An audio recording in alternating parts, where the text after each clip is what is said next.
Hey everybody, it's TJ here. If you follow me on Twitter, you may have noticed an increase in my amiibo customizing activity as of late, which has led many to speculate about the future of Custom Conquest. I've also been teasing a pretty exciting change in my personal life. If you tuned in for the headline, I won't drag this out. The short answer is, my family and I are moving to Asia, and yes, Custom Conquest is coming back. Sort of. That's the gist of it. If your curiosity's been satisfied, feel free to jump. For those of you who are interested in hearing more, you're welcome to stick around as I get into it in some more detail. Let's kick things off with the dramatic relocation. I'm originally from Chicagoland, Illinois. My wife is originally from the New York area. We met in Los Angeles, California, fell in love, got married, and had 3 amazing children. Roughly 2 years ago, we moved back to my hometown in Illinois, and it's just been a tremendous blessing to be able to spend time with family that we haven't seen for many years. My kids have been able to develop a relationship with their cousins, and all of us are truly grateful for the opportunity to have been able to have this time together. But now we're ready for an adventure. In less than a week, my wife, myself, and all 3 of my kids are moving to Taiwan. It's a small island off the coast of China. Why Taiwan and why now? My mother-in-law is from Taiwan, and my father-in-law is from mainland China. So my kids are half Chinese, and my wife and I thought this would be a great opportunity for them to be able to learn the language and experience the culture of the other side of the world. All of us are heavily active in Taekwondo, a Korean style of martial art, which is very popular in Taiwan. In fact, this last year, a world championship was hosted in Taiwan. My wife and I have been competing a lot over the past year. In my category, I'm the state champion of Wisconsin and Illinois. I qualified and competed in nationals, but I lost to the champion in the first round. My wife is the champion of Wisconsin, and in her category, she is the national champion in sparring. So I'm very proud of her, and we're excited to continue this Taekwondo journey in Asia.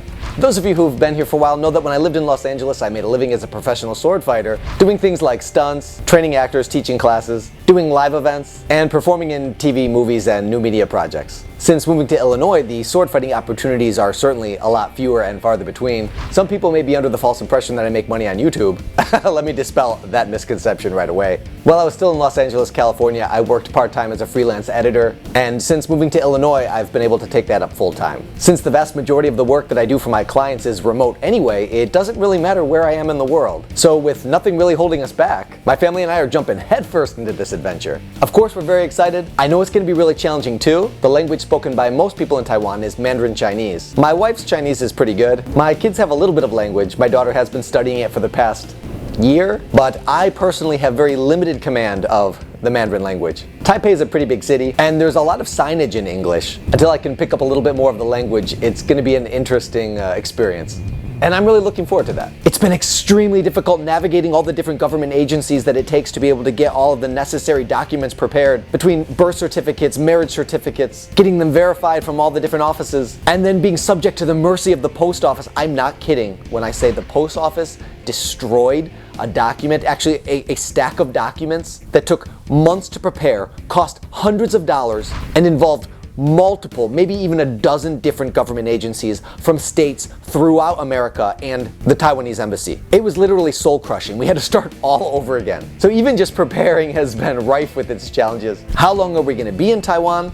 Right now we're committed to 1 year. We want to give my daughter the opportunity to complete an entire school year without having to uproot her in the middle. And then at the end of that year, we'll assess what makes the most sense, where we're going to go to next. Maybe we come back to America. Maybe we'll stay in Taiwan a little bit longer. That is still undecided. We'll see how it goes. Now, on to Custom Conquest. I'm still very humbled that so many people are interested in the show. I'm thrilled anytime somebody tags me with artwork saying that they were inspired by the show. I grew up being inspired by artists from all different mediums. So the fact that I can have that impact on young artists now is, frankly, it's humbling. Let me give a little background on Custom Conquest and then lead into where it's headed from here. I first started Custom Conquest because of my other shows actually, Smash Supremacy and Me v Me, where I utilized a lot of duplicate amiibo. I loved how in Smash Brothers for Wii U you could change the appearance of the amiibo, but I also wanted the outside of the figure to represent and reflect their appearance in game. I loved to tinker with my toys when I was growing up, and that led to customizing as I got older, and I saw this as a good opportunity to reconnect with a hobby that I really enjoyed as a kid. Since amiibo were so popular amongst the Nintendo community, which I was interacting with on a fairly regular basis being a contributing member of the Nintendo Wire team, I thought other people might enjoy seeing the process as well, and my highest ambition was that it might actually help other people do what it was that I was wanting to do with these figures. I still get messages from people on YouTube and Twitter asking me where Custom Conquest went. So let's get into that a little bit. First and foremost, it was a tremendous amount of work. It took a really long time to be able to customize these figures. I'm not a very fast customizer. I experiment a lot during the process and I make a lot of mistakes, but I just keep working at it until I'm satisfied with the results. And in order to produce the show, I need to actually record the entire process of customizing these figures, which limits when I can work on them. I actually found that to be really restrictive because I couldn't just walk around with my work or needle away at it here and there. I needed to always make sure that I had a decent enough lighting setup to be able to capture the work. Sometimes the position you have to hold the figure in order to put your work on display for the camera is not always accommodating to whatever artistic operation you're trying to perform. And also, I'm a dad of 3 kids and I work full time and I'm trying to find time to exercise and do taekwondo. So the long and short of it is, very time consuming show, really difficult for me to be able to find the time to do it. It was rewarding and fulfilling, but seeing as how the show did not perform well enough by YouTube standards to be able to make a financial contribution to my family's bottom line, I ultimately had to make the responsible adult decision and step back from this expensive, time-consuming hobby. One of the unintended consequences of doing 22 episodes of this show is the more figures that I made, the more customs that I did, the more expansive my array of parts that I have available to me from my amiibo scrapyard. I found myself pulling random pieces from different figures here and there, as well as a bunch of other random figures that I happen to have had from when I was a kid or that I found from garage sales or resale shops. And as a tutorial series where I'm trying to create a step-by-step breakdown of how one might be able to reconstruct what I do, it was becoming increasingly unrealistic.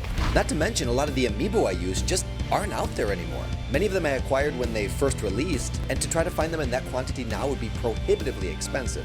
I also found that after 22 episodes, a lot of the techniques that I was using from an artistic standpoint were getting repeated over and over again. So the principles that you might see in one episode could be applied to any figure. I don't know if it became boring to watch me just do the same thing over and over again, but I did definitely find myself less engaged in explaining the same process over and over again, even though I might be creating a different figure. So in addition to all of the demands it was putting on my time, how much less realistic the process became for other people to replicate, the trending, repetitive nature of the show, there was also the very simple fact of the decline of amiibo as being particularly or especially popular. Now I know that we amiibo fans still have our very dedicated base, but the reality is it's not what it once was. There doesn't seem to be that zeitgeist, that public fervor where people are going mad for these things. Yeah, they're still rare, yeah, some are still hard to get. 3 new ones just released yesterday and I still don't even have an Isabel for the Smash line. So I'm not saying they're not popular, but they're certainly not at the forefront of public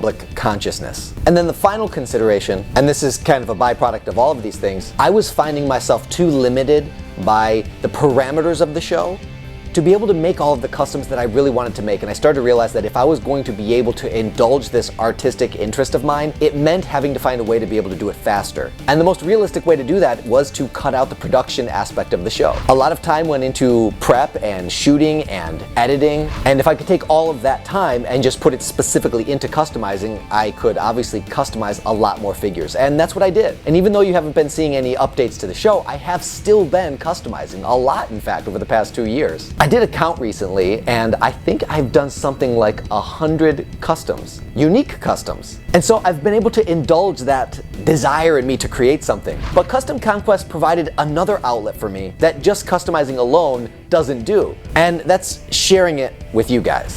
Filmmakers make movies so people can watch them. Artists paint pictures so people can look at them. Writers write books so people can read them. One of the most important aspects of art, of any medium, is sharing it with people. I know there are a lot of people out there who are still interested in custom amiibo. I know because you guys talk to me. And that mutual interest keeps us connected. So while it's not realistic for me to be able to produce Custom Conquest in the way that I did previously, I'm proposing an evolution. The show can't come back in the form that it was before. Not only do I not have that kind of time, but I didn't record the process. So I can't really present the dramatic play-by-play like I did before. Instead, it's gonna be more of a showcase. Much more truncated in form, a highlight of the finalized figure. But for those of you who are interested in what it took to get from where I started to the finished product, while I put the finished figure on display, I'll also be describing a synoptic overview of the process. I know for many of you this isn't exactly what you wanted. For some of you this might be an improvement. I know a lot of people have criticized Custom Conquest for being a little too long-winded. A lot of of people said, we just want to see the final figure, we don't care about all that other stuff. So hopefully this provides a little bit of a crossroad. For those of you who are interested in the creation process, you're going to get a little bit of that. For those of you who are interested in amiibo, you're going to get a little bit of that. And for those of you who just want to see the final product, you're going to get quite a bit of that. Again, I can't say enough. I'm humbled that after all of these years, people are still interested in Custom Conquest. I'm honored beyond description that the show has inspired people and moved people, motivated people to explore their own creative interests. And please keep tagging me, keep showing me your artwork. I consider it a privilege to be a part of your life. For those of you who watched all the way to the end here, I'm gonna rapid fire a few other updates for you. People ask me if I'm gonna do Smash Supremacy for Smash Bros. Ultimate on Switch. I will say I consider that to be highly unlikely, in large part because of Nintendo's shift away from amiibo. I know amiibo still have very robust functionality in Smash Brothers, but that doesn't really seem to be the focus of the fans. And frankly, I don't really know how much it would contribute overall to the general state of things from a content standpoint. I kind of feel like it would probably just be a lot more of the same. I get asked a lot about a season 4 of Me v Me, while I would say that's much more realistic. I don't currently have any plans to do it, and if I do, it certainly won't be till after all of the DLC characters get released. The other show I want to talk a little bit about is Spirit Tracker. This is another one of those little self-indulgent projects of mine. I really find the spirits to be fascinating in Smash Brothers, and there are so many of them that I don't know about and I don't recognize, and I like that deep exploration into who they are, and giving a little bit of a broad overview of the spirits in a show form is interesting to me. I know it hasn't really found an audience, and I haven't really been able to keep up with it because I've been so busy between training for Taekwondo and then preparing to move for Taiwan, and all the while trying to raise my kids and balance earning a living. So I haven't given up on the show, but I also haven't found a way to integrate it into my life in a way that is conducive to a regular schedule. Speaking of regular schedule, let's talk a little bit about my Custom Conquest showcase rollout. It's already shot. I spent the last couple days shooting footage of my entire amiibo collection of customs, and I'm gonna bring that with me to Taiwan. Over 70 custom amiibo are featured in the show, some of them brand new that have never been seen before. And then I'm also gonna showcase the amiibo that did appear on the Custom Conquest show, because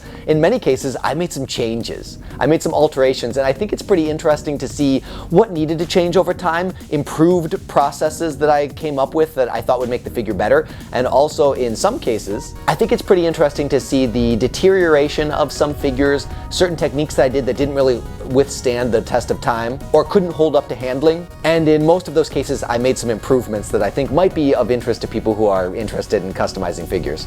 Right now, I'm hoping that I can release episodes on a weekly or bi-weekly basis. We'll see how much time I have. It might take me a little bit of time to get settled once I get over on the other side. I have to mail my computer workstation, which has me a little nervous, so wish me luck. Like I said at the top of this, my family and I leave next week, so please keep us in your thoughts. We're all very excited about this new challenging adventure. I'm very excited that I get to bring Custom Conquest back to you, and thanks to the powers of technology in our modern world and the internet, no matter where we are in the world, we're still connected. In addition to continuing to release content here on YouTube, I also plan to be very active on social media. If you want to keep up with me, you can follow me at Custom Conquest. While I got you here, let me know in the comments below if you've ever moved out of your home country. I know for us it's been a tremendous amount of work. If you're an American who's spent significant time in Asia, let me know what that was like for you. And if by chance you're watching this from Taiwan right now, maybe I'll see you soon. We might be neighbors. That's enough of me. Thanks for your patience. Thanks for tuning in. Next time I see you, it'll be from the other side of the world. Till then, thanks for playing.